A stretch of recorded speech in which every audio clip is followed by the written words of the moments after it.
من يتأهل بكرة مايد، المغرب ولا سوريا؟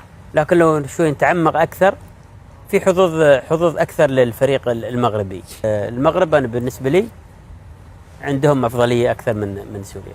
علي بن الشيخ. صعبة. الغير صعبة. نشأت. والله خالد 50-50. جمال مبارك. بلنتيات. فهد.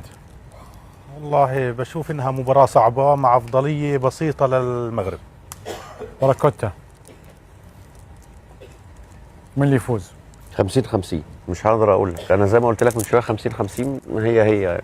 عمار. مباراة صعيبة ويصعب انه تنجم تتكهن فيها، ولكن مش نجم نرشح المنتخب المغربي اقرب. محمد الأحمري.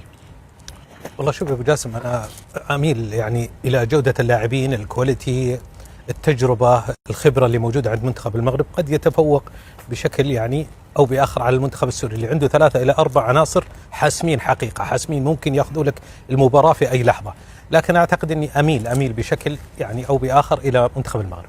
احمد. من يفوز؟ اتمنى عمر خريبي، هذا الشخص انا تربطني علاقه جيده فيه.